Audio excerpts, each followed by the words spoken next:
welcome to the Mindset Michele TV show. We're so super excited for you to be joining us again today for another incredible guest. We're just so honoured to have these incredible people on the show sharing their stories about how you can create a successful mindset. And on today's show, we have the amazing Margot Foster. Hello, Margot. Hello, Michele. Pleasure to be here. Thank you for having me. It's so wonderful having you on the show. And for those of you that aren't aware of the amazing Margot, wow, the amazing Margot has been involved. You're forever now known as the amazing. That's right. A magician. I'm a magician. That's it. Well, a magician of sports in the sporting, a magician of sorts in the sporting arena. So Margot, as unassuming as she looks here on the screen at the moment, she is actually not only an accomplished lawyer and governance executive with her own business today, but she's also an Olympic and Commonwealth champion, gold medal champion at that, who has not only excelled in her earlier days in that career in rowing, but she now has excelled and succeeded to the point where she was recognised with an Order of Australia medal for her contribution to sports and to sports governance. But I am fascinated, Margot. Please share with the viewers how you came to be involved in sports and how that then perhaps led to lawyering and governance. It's a fascinating story, I'm sure.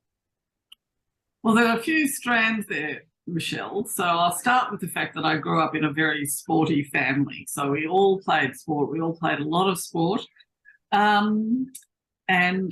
I went to university and I swam and I played tennis, and at school I'd done netball, and then I was at one of the residential colleges at Melbourne Uni, and in third year of my 5-year course I took up rowing, and I hadn't wanted to go rowing. I'd never thought about rowing in my life until I went to college, and I resisted a bit initially, and then finally I relented, went down, ducked to water staff, the rest is history. And I carried on from there. So what I was very lucky about was the timing, was because I started at university and I'd finished university by the time I hit the big time in rowing. And I was working, doing my articles back then as a lawyer, and a whole other reason I'd set up my own legal practice, so I was managing my own time. And so for some years, including going to the Olympics and Commonwealth Games, I was running my own legal practice and rowing at the elite international level. And at one stage, I worked out that in the 4-year period, I'd taken a whole year out of the office. I had locums in place, and the practice survived. And when at university too, I'd taken up some roles with my student college committee and also with my boat club committee. So I had all these strands happening at the same time. And when I finished rowing, and there's a whole story about that as well, I was well placed to take next steps in my board career and also continue my legal practice. So yes, I was fortunate. Right time, right place, and basically I said, yes, let's have a crack. I love that expression, duck to water. It just shows again how when people find something that they're really passionate about, it just seems to flow and connect as easily as that. But I know you make it sound so simple and easy. You know, you took nearly a year off while you had your own legal practice to be able to compete at that elite level. But that's such an incredible achievement in terms of time management and all of those other areas, to be able to keep going with both your own legal practice and the elite level. With such a successful and, very distinguished, I want to recognise that as well, background, what would you say is now your definition of success? Oh, I think success it can be measured in many ways and can present in many forms. So, obviously succeeding on the international stage in rowing has been an obvious success. I think the fact that I ran my own legal practice is for many years is also successful, and people very early on said, "Oh, you're so brave," and maybe I was, and maybe I was a bit foolhardy. But what I did find aided my success, alluding to what you said before, Michele, was time management.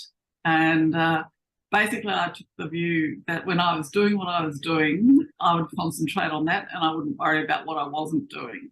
So when I was rowing, I wasn't thinking about working. When I was working, I wasn't thinking about rowing, other than in sort of the abstract. And I think I also taught myself, in order to to be successful, or as successful as I could be with whatever I did, not to stress about the things that I couldn't do or wasn't doing. Not to say that I wouldn't work on them or try and improve things, but yes, I taught myself along the way not to be stressed and to manage my time really well. So they are sort of the tools to my success, and I continue to employ them to this day. Fabulous. And would you say now that your success and your definition for you personally might be more tied into freedom and flexibility? Because I heard a little bit of that as well. Well, I've always worked for myself because I determined a long time ago that I'm unemployable, so I really got no choice. And yeah, so freedom and flexibility, and what that's been able to allow me to do.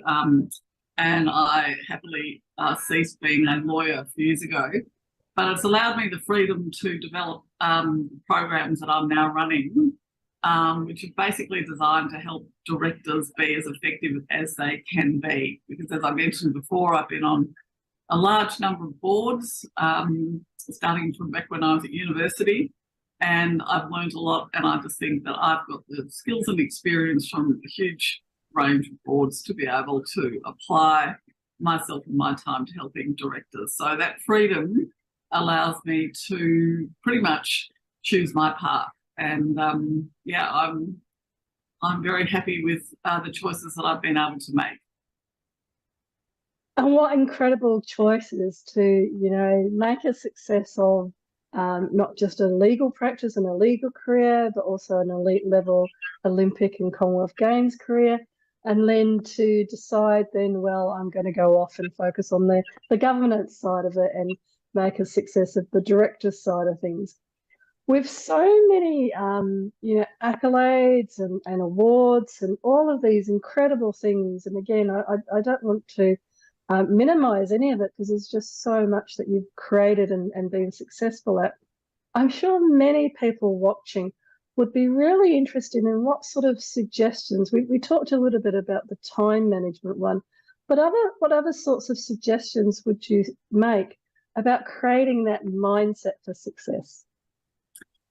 Well, I was reminded at the weekend, I caught up with a friend whose daughter I had a conversation with, I think in pre-COVID times, pre-plague times, and she was a young woman in, you know, late teens, early 20s. And my friend Ian told me when we spoke the other day that Sarah often refers to, what would Margot do? and I'd forgotten about the conversation, but what I'd said to Sarah, and I think this is what I applied to myself, was just say yes. You know, when you get an opportunity to go somewhere or do something, even if you don't know anybody, even if you're not sure about what's going to happen, just say yes, just go, because the opportunities that can flow from that random conversation or that interesting anecdote or that bit of professional advice that you might hear in whatever the forum or setting is, can just be, you know, provide all those light bulb moments that you just think, oh, I could use that, or I could do that. Oh, what about that? That was a really good thought. So saying yes, I think, is a really positive way to approach activities. And I've always been one who's fairly confident enough about going somewhere if I don't know people. Not everybody is, I agree, but you can always leave. You know, you can always leave. You don't have to stay the whole occasion if it's not for you or it's not comfortable. I think that's a really, really great point there about just saying yes. I really do. And every now and then I go back and watch the Yes Man movie with Jim Carrey in it, because to me, it describes exactly what you're talking about so perfectly.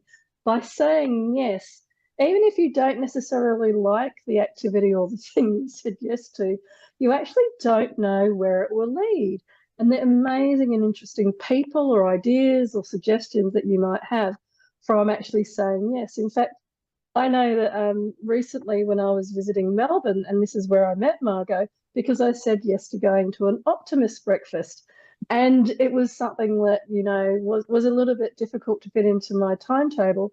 But I said yes because I thought I want to be somewhere where everybody's talking about being optimistic, and met all of these incredible people like Margot that are just living this yes as part of their lives.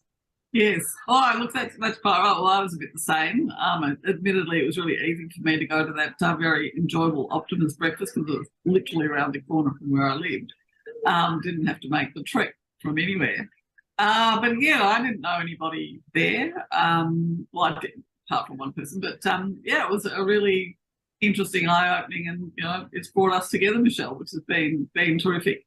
And of course, you'll always go to things that you go, really, I'll never get that time back again. But that's not the way to think about your response to the next opportunity. The other thing I'd say too is constant learning. It's really interesting when, as a lawyer, you're required to do, X number of hours of CPD, and you go, God, do I really have to do this? And it's going to cost me money. And now I find doing what I'm doing with boards, both on boards and advising boards and directors, is that I just lap up every opportunity that I get to learn something new or hear what I know put differently. And I have to say that there's not a lot that I hear that's new, but in a way that's really affirming as well. To say, well, I already think that, I know that, this is how I do it, or whatever the case may be. So I think learning is a really key thing to ensuring that you're going to be successful, and then you're not just relying on the things that you know, or you think or the way you think about things, because everything's changing, as we know. I know that's a really fabulous point about constant learning, and we've never been at a better time where you can go onto LinkedIn or YouTube or anywhere and actually learn things. Whatever you want to learn, there's bound to be something out there that you can go and read up about or watch a video about. Oh, that's right. And I'm a bit of a competitive beastie, and so rather partial to doing quizzes. And so when the satisfaction of having had a wide range of reading, a lot of general knowledge that underpins my more particular knowledge, really stands me in good stead generally, and also because I like to do well in quizzes. I actually have another friend that's really into quizzes as well and travels all over Australia. It's interesting, the people that love to do that. But again, they say yes to quizzes wherever, because it just keeps expanding their general knowledge and their knowledge about specific areas.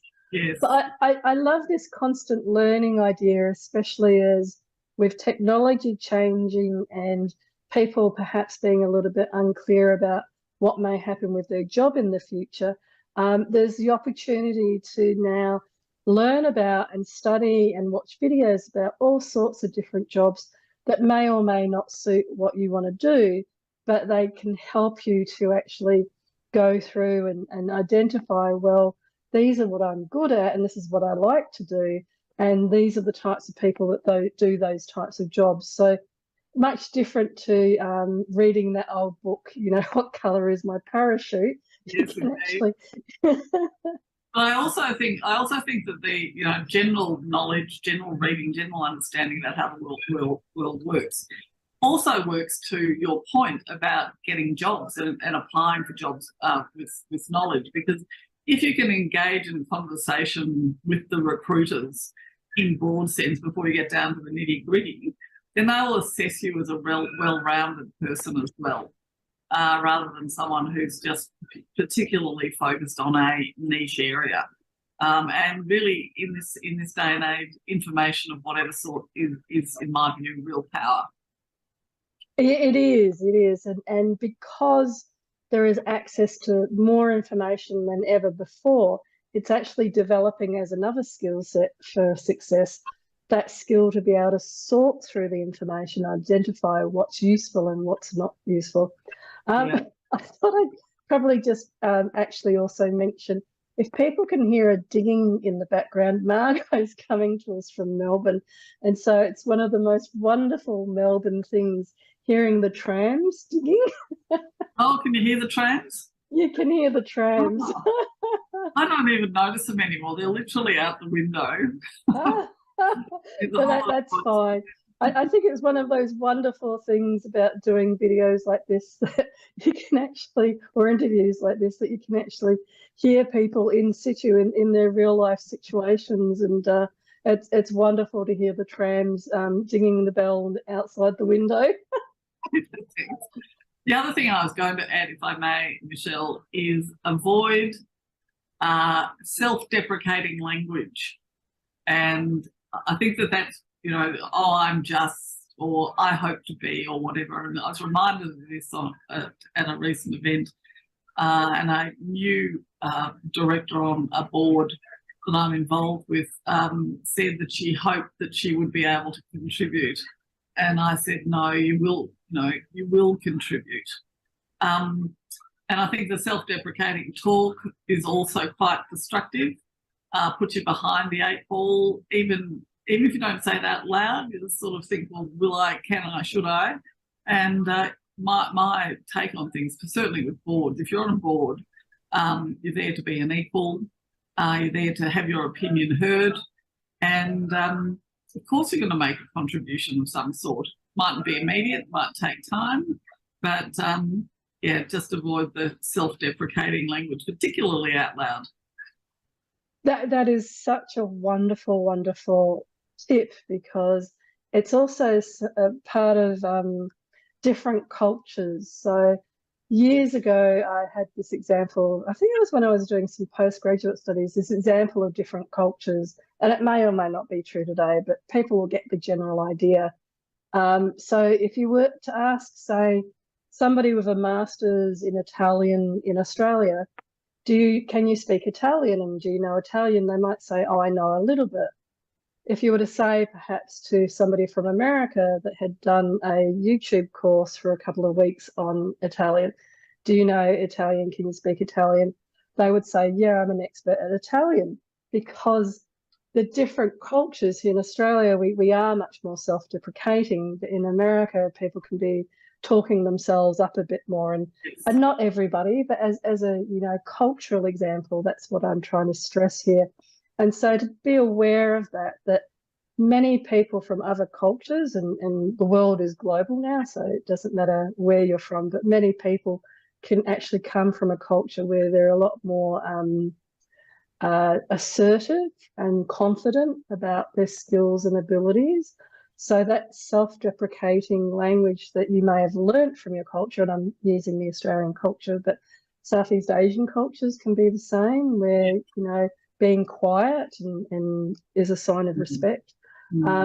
So in those sorts of instances, being aware that you may have some sort of cultural influences, so not saying, and you used a really good example, because she hoped she would be able to contribute, is something that I can even remember from years ago, me saying in meetings and in boards, I hope I can help out here, or something like that.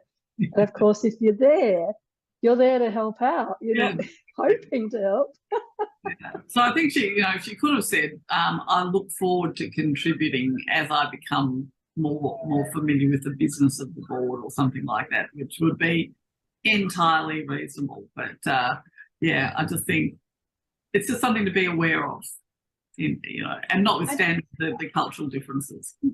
Yeah, and I think also, especially if you're new to something, whether it's a new job or a new board or a new whatever, saying that you're excited about being there and learning more is so much more of a positive way to say, I'm happy about being here.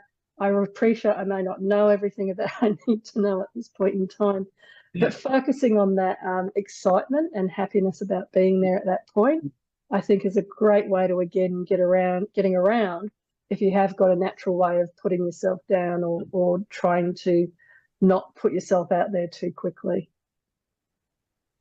No, I agree. It's just an observation that I've made, along with the, learning and saying yes as being elements to success. Yeah, and I think that one of the other sidebars from that self-deprecating language that you might use outwardly is also what you're saying to yourself then. I hope, I'm trying, I'm this, I'm that, I'm whatever. Instead of using what I would call strength-based language, even to yourself. I may not have 20 years experience on this board, but I'm coming in with a completely new, fresh set of eyes that the board desperately needs, or the company. You can replace board with company. Yes, indeed. So using that same language, self-talk is how I would describe it, to yourself. And I guess one of my questions would be then, with yourself and the transition points from being an elite athlete, an elite rower, having your own business, and then setting up this new, as a lawyer, and now setting up this business a while ago as a directors and governance specialist. What would you say to people with some of the self-talk that you use to help get through some perhaps maybe imposter syndrome, or, I hope I can help sort of syndrome?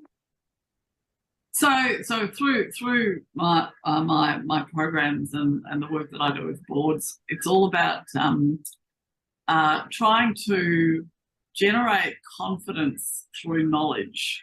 So if you know what the board procedures are, and you know how boards are supposed to work in the board, and you understand your role as a director, which is completely different from being an employee or a boss or whatever, then you can be an incredibly effective director with lots of confidence and the ability to make those contributions in the meeting, to be aware that your knowledge and your appreciation of what's going on at the board, and let me tell you, they're all different, good, the bad, or the indifferent, and so you can learn how to make the most of your opportunities, and that's what I'm really keen on doing. So learning confidence, not per se, it's not a confidence teaching approach, but it's knowledge, it's confidence through knowledge and understanding. And the thing about governance, Michele, is it's never 1 + 1 = 2. And there's always challenges about, some boards we've always done it this way, or other boards that are resistant to change, or other boards that think that, their role is to do X, Y, and Z, but not to do A, B, and C. Understanding, where the merging of management and the board happens. I mean, there are so many elements. And the other thing too is that this confidence through knowledge approach that I take is designed to help people deal with every situation, or as many situations as possible that can arise, because there will never be one that's exactly the same as another, regardless of what board you're on. You'll never see the same fact situation repeat itself. So knowing the basics, having all the tips, tricks and insights that I've learned over the years, many of which you can't read about in books, I think is really key to being successful in the area that I'm now, devoting my time to, and about which I'm really enthusiastic, because it's got such great opportunity for so many people to really make a contribution on their boards, whether they're, local club, associations, small companies, not-for-profits, charities, whatever you like. And it's great. I'm really excited about it. Wow, and I can really hear that excitement, Margot, and I really hear how 1 + 1 doesn't necessarily = 2, which is a really interesting element. And I appreciate how one of the success tips that you have there is about using knowledge to build that confidence. So understanding, and as I do about your programs and your courses, that you're a very practical based person. So it's not just learning, you know, ACD or company rules, but it's actually being able to practically implement them so that you're not trying to help out. You actually, you know you are helping out because you understand the motions, the this, the that, all of the flow and the processes of boards, and that confidence comes from having that practical knowledge. And the confidence and the understanding also then helps to underpin board culture. And you know, board culture and culture generally is such a hot button topic these days. But unless people are confident with knowing how things work and the basis on which they can then have conversations, make decisions, which is all about, you know, having a cohesive relationship with everybody else around the table and with management, and you know, developing that culture and working on that culture is extremely difficult. So it all goes, knowledge, culture, confidence, all goes hand in hand. It does, and whether we're talking about boards like now, or companies, or your team at work, or even in your own small business, it's a similar kinds of concepts about having that confidence that comes from knowledge. And Margot, I could talk to you for hours about this because it's such a fascinating subject, but what's the best way for people to get hold of you? Probably through LinkedIn. At the moment, I have a website under construction that's taking a long time to build, consistent with the shortages we find in the real construction industry. But on LinkedIn, or I'm happy to give you an email if you wish, Michele. Well, yes, please give people an email. Okay. It's M for Mary, F for Fred, at margotfoster.com.au. Fabulous. Margot with a T, MARGOTFOST.com.au. And I'd be delighted to have a conversation with anybody about anything boardy, governance-y, whatever you like. Or even rowing. Rowing, yeah, I was going to say, or even people.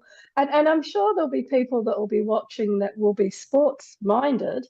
So even, you know, reach out to Margot if you wanted to find out some more about being in sports administration and governance, because it's huge. You know, you just can look at football here and around the world, and it's big business and lots of money and very important roles. Lots of opportunity too. Yeah, fabulous. And Margot, one of my favourite questions to ask people is if they were to give some advice to their younger self, what might that advice be? Yeah, I thought about this, and I think that it would be for me now. I've always been incredibly self-sufficient and self-reliant, and I think I probably should have asked for more help, more assistance, more guidance along the way. I mean, I don't know that I've missed out for not doing it, but I think I probably would have, you know, upon reflection and answering this question, ask people for their help and guidance. You don't have to be a rock, you don't have to be an island. And that's probably what I'd do differently. Not to say that I don't talk to a lot of people about a lot of things, but I probably could have asked for a bit more help that was probably a bit deeper. And what wonderful suggestions from somebody that, you know, has had such a distinguished and outstanding career, you know, Commonwealth, Olympic gold medalist, set up her own business, finished with that business and now set up a different business. And even you, Margot, was saying, you know, perhaps reaching out and getting more support along the way to share that journey. That's what I'm hearing. It's about sharing that journey. So thank you so much for being on the show today. It's been delightful. Thank you. Wonderful. And to all of the amazing viewers out there, we are so grateful for you tuning in again today to hear some more incredible tips from yet another specialist in her field. And so from today, it's the end of the show. So from my heart to your heart, be great, be fabulous, and be you.